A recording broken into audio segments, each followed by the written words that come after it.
Hello friends, welcome to Deepti Job Update channel.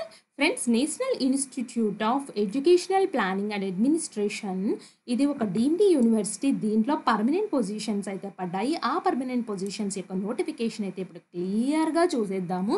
క్లియర్గా చూసే ముందు మన ఛానల్ యొక్క వీడియోస్ ఎవరైనా చూడకపోతే చూడండి ఫ్రెండ్స్, రిక్వెస్ట్ చేస్తున్నాను. మన ఛానల్లో అన్ని రకాల వీడియోస్ అయితే ఉన్నాయి. మీరు చూసుకొని నచ్చితేనే సబ్స్క్రైబ్ చేసుకుని మీ ఫ్రెండ్ సర్కిల్లో ఫార్వర్డ్ అయితే చేయండి ఫ్రెండ్స్. మేము మరిన్ని వీడియోస్ అయితే చేస్తాము. అండ్ మీకు ఏదైనా డౌట్ ఉన్నా లేకపోతే ఏదైనా నోటిఫికేషన్ వీడియో చేయండి అక్క అని సజెషన్స్ ఇచ్చినా చెప్పండి ఫ్రెండ్స్ కామెంట్ బాక్స్లో. సో నేనైతే ట్రై చేస్తాను వీడియోస్ చేయడానికి. అలాగే ప్రీవియస్ పేపర్స్ కావాలన్నా ఏ ఇన్ఫర్మేషన్ ఎడ్యుకేషన్ రిలేటెడ్ ఏ ఇన్ఫర్మేషన్ అడిగినా మేమైతే ఆల్వేస్ రెడీ ఫ్రెండ్స్ డౌట్స్ని క్లియర్ చేయడానికి. అండ్ ఇప్పుడు వచ్చిన national institute of education planning administration యొక్క నోటిఫికేషన్ అయితే చూసేద్దాము. దీంట్లో లోయర్ డివిజన్ క్లర్క్ అని చెప్పేసి పొజిషన్స్ అయితే పడ్డాయి. Group C vacancies 12th class pass అయిపోయి టైపింగ్ స్పీడ్ అయితే ఉండాలి. 18 to 27 ఇయర్స్ మధ్యలో ఉండాలి ఫ్రెండ్స్. టైపింగ్ వచ్చేసి ఈ మధ్యన చాలా వాటికి అడుగుతున్నారు. ఒక్కసారి మీరు టైపింగ్ నేర్చుకుంటే సెల్ఫ్గా అన్న నేర్చుకోవచ్చు, లేదా ఇన్స్టిట్యూట్కి వెళ్ళి నేర్చుకున్నా. సో చక్కగా ఇట్లాంటి జాబ్స్ 12th అర్హతతోని ఇలాంటి జాబ్స్ పడినప్పుడు మీరైతే అప్లై చేసుకోవచ్చు. అండ్ ఎక్కడ అని చూడకండి, ఏ స్టేట్ అయినా అప్లై చేసుకోండి ఫ్రెండ్స్. అన్ని క్వార్టర్స్ ఉన్నాయి, అన్ని ఫెసిలిటీస్ అయితే ఉంటాయి, హాస్టల్స్ ఉంటాయి, అన్నీ ఉంటాయి ఫ్రెండ్స్. ఇట్లాంటి గవర్నమెంట్ జాబ్స్ మీకు వచ్చిందంటే బెటరే కదా. గవర్నమెంట్ జాబ్ కోసం మీ గవర్నమెంట్ జాబ్ ఉంటే మాత్రం తప్పకుండా అప్లై అయితే చేసుకోండి. Method of recruitment written test, skill test అయితే కండక్ట్ చేస్తారు. స్టేజ్ 1 స్టేజ్ 2 ఉంటుంది. ఇక్కడ క్లియర్గా అయితే చెప్పారు. పేపర్ రిటన్ టెస్ట్లో అయితే వచ్చేసి ఈ 5 పార్ట్స్ ఉంటాయి. Quantitative apps, English, general awareness, general English, proficiency in computers అయితే ఉంటాయి. ఇక్కడ సిలబస్ కూడా వాళ్ళే ఇచ్చేసారు.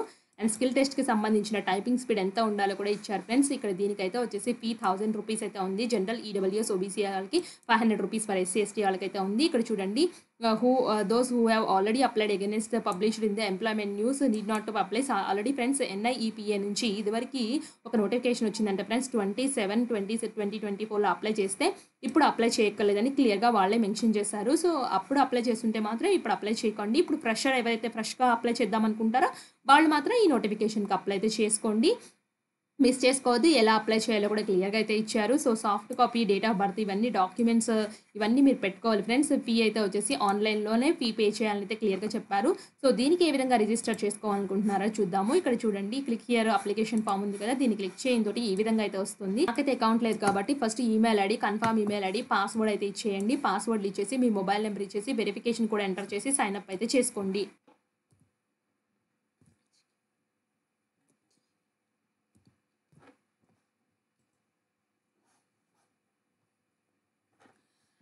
ఫ్రెండ్స్ ఈ విధంగా అయితే వస్తుంది. పోస్ట్ అయితే వచ్చేసి lower division clerk, organisation unit అయితే ఎస్టాబ్లిష్మెంట్ సెలక్షన్, అడ్వర్టైజ్మెంట్ నెంబర్ అయితే అదే చూపిస్తుంది. సో క్యాండిడేట్ కేటగిరీ అయితే వచ్చేసి మీరు ఏ కేటగిరీ ఆ కేటగిరీ మెన్షన్ చేయండి. PWD అంటే నాట్ అప్లికబుల్ అయితే పెడుతున్నాను. సో ఉంటే మాత్రం ఎస్ పెట్టేసి చెక్ వేకెన్సీకి అయితే వెళ్ళండి. సో అన్రిజర్వ్డ్లో ఒక పోస్ట్ ఉంది కాబట్టి అప్లై చేయమని అయితే చూపిస్తుంది. సో నేనైతే అప్లై చేయడానికి అయితే వచ్చేసాను. అప్లైలో వచ్చేసి ఈ స్టెప్స్ కంప్లీట్ చేయాలి. Personal details, education, experience, research, miscellaneous ఉంటుంది, NOC declaration, uploads, previews, admission అయితే ఉంటుంది. ఈ స్టెప్స్ కంప్లీట్ అయితే చేయండి. ఫస్ట్ పర్సనల్ డీటెయిల్స్లో మీ first name, last name, middle name, అలాగే మీ mobile number, mother name, secure country code, country landline number, మీ రిలీజియన్ మెన్షన్ చేయండి. Are you ex serviceman అంటే నో అని పెట్టాను. Are you employee of government of India అంటే no అని పెడుతుంది. అయితే వచ్చేసి ఆధార్ నెంబర్ అయితే ఇక్కడ కంపల్సరీగా ఆస్ట్రిక్స్ మార్క్లో చేశారు కాబట్టి కంపల్సరీ ఎంటర్ చేయాలి. అదేవిధంగా మీ అడ్రస్ ఎంటర్ చేయండి. పర్మనెంట్ అడ్రస్, పోస్టల్ అడ్రస్ రెండు సేమ్ అయితే రెండింటిని అదే ఇక్కడ బాక్స్లో టిక్ కొడితే కరస్పాండెన్స్ అడ్రస్, పర్మనెంట్ అడ్రస్ రెండు సేమ్ అయ్యి రెండింటికి వెళ్తుంది. అప్పుడు ఎడ్యుకేషన్ క్వాలిఫికేషన్కి అయితే తీసుకెళ్తుంది ఫ్రెండ్స్. ఎడ్యుకేషన్ క్వాలిఫికేషన్స్లో మీ 10th, డిప్లొమా ఎక్కడెక్కడ చదివారు. సో దీనికి ఇంటర్మీడియట్ కాబట్టి ఇంటర్మీడియట్, 10th ఎక్కడెక్కడ చదివారు, ఏ కాలేజ్లో చదివారు. ఒకవేళ మీకు ఇంటర్మీడియట్ కంటే ఎక్కువ ఉంటే మీరు ఇక్కడ యాడ్ చేసుకుని డిగ్రీ, PG, PhD ఉంటే ఇవ్వచ్చు. అన్నీ కూడా ఇవ్వచ్చు ఫ్రెండ్స్. మీరు తర్వాత MPhil, PhD ఉంటే అవైతే ఇవ్వండి. Other details, other qualification, ITI, డిప్లొమాలు ఉంటే వాటిని కూడా ఇవ్వచ్చు. తర్వాత అయితే వచ్చేసి ఎక్స్పీరియన్స్కి అయితే తీసుకెళ్తుంది. వర్క్ ఎక్స్పీరియన్స్ ఎవరికన్నా ఉంటే ఏ కంపెనీలో పనిచేశారు, ఎప్పటి నుంచి ఎప్పటి వరకు చేశారో అన్నీ ఇవ్వచ్చు ఫ్రెండ్స్. రీసెర్చ్ అయితే వచ్చేసి మీకు ప్రీవియస్గా ఏమైనా పబ్లికేషన్స్ ఉన్నాయా, రీసెర్చ్ ప్రాజెక్ట్స్ చేశారా, సో చేస్తే దాని యొక్క జర్నల్ నెంబరు ఏంటి, ఎప్పుడు ఏ ఇయర్లో పబ్లిష్ అయింది ఇవ్వండి. నెక్స్ట్ మిసెలేనియస్ అయితే వచ్చేసి టైం రిక్వైర్డ్ ఫర్ జాయినింగ్, ఎప్పుడు జాయిన్ అవుతారు, do you have computer proficiency, మీకు ఏదైనా కంప్యూటర్ ప్రొఫిషియన్సీ వచ్చా, మీరు administrative professional related hours and awards ఏమన్నా ఉన్నాయా మీ దగ్గర అని అడుగుతుంది. నెక్స్ట్ అయితే వచ్చేసి 2 రిఫరెన్స్ నెంబర్స్ కంపల్సరీగా రాయాలి. వాళ్ళ యొక్క name, institution, designation, address, mobile number, email ID అయితే ఇవ్వాలి. అంటే ఆ ఇద్దర్లు వచ్చేసి మీ స్కూల్ టీచర్స్, కాలేజ్ వాళ్ళు, గవర్నమెంట్ టీచర్స్, ప్రొఫెషన్స్ ఎవరైనా ఉంటే వాళ్ళందరూ ఇవ్వచ్చు ఫ్రెండ్స్. మీ ఫ్రెండ్స్‌వి మాత్రం ఇవ్వకండి. లాంగ్వేజెస్ మీకు ఎన్ని లాంగ్వేజెస్ చదవడం, రాయడం, మాట్లాడడం వచ్చో ఇచ్చేయండి. ఎన్ఓసి డిక్లరేషన్ అంటే ఫ్రెండ్స్ ఎవరైతే ఆల్రెడీ జాబ్ చేస్తూ ఉంటారో, పర్మనెంట్ జాబ్ చేస్తూ ఈ జాబ్స్‌కి అప్లై చేస్తే వాళ్ళ ఇన్‌స్టిట్యూషన్ నుంచి నో అబ్జెక్షన్ సర్టిఫికేట్ తీసుకోవాలి.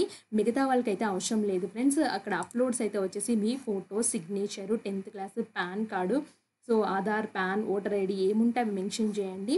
సో అకాడమిక్ అప్‌లోడ్స్ ఉంటాయి కదా! సర్టిఫికేట్స్ అవన్నీ అప్‌లోడ్ అయితే చేయండి. ఎక్స్‌పీరియన్స్ లెటర్స్ అప్‌లోడ్ చేసేసి ప్రివ్యూకి అయితే వెళ్ళండి. ప్రివ్యూలో అయితే వచ్చేసి మీరు ఇచ్చిన డీటెయిల్స్ ఏమైతే ఉంటాయో అన్నీ ఉంటాయి ఫ్రెండ్స్. అన్నీ వస్తాయి.